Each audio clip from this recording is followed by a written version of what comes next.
we begin today with the surprise team in the NBA Finals, the Toronto Raptors. They won 4 straight over the favored Milwaukee Bucks, and they will play Golden State.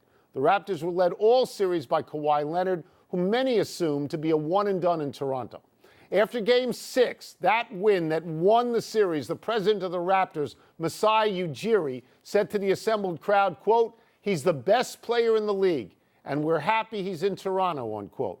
Wilbon, does making the finals change Kawhi's future in Toronto? It's part of it, Tony. It's part of an evolving situation. And being in Toronto a lot over the past couple of weeks and talking to Masai Ujiri and others around and in Toronto, man, I mean, I get the feeling that Toronto's got a real chance. The Raptors have a real chance. Tony, when you stand there and you hear an entire country serenade you, and they serenaded, and it was sincere and it was authentic, and Kawhi mentioned Ujiri by name. And there's something at play here. There's a romance, a legitimate one. I'm not saying I know where he's going because I don't. Nobody knows where he's going.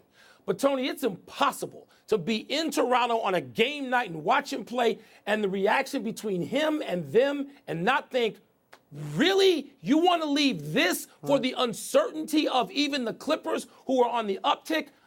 I can see the other thing happening. I can. So I understand why Ujiri would say this. He wants to keep him.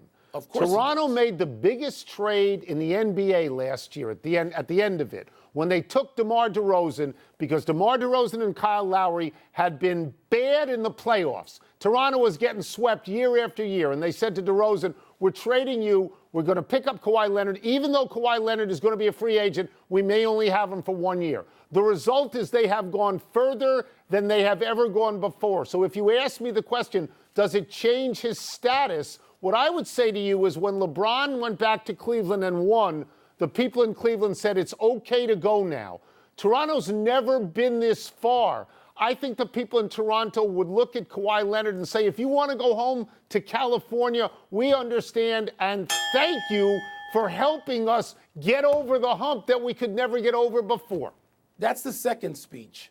That's the concession speech. Well, politicians nor athletes look for the concession first. They look to win first, Tony. He's not LeBron, and Toronto ain't Cleveland.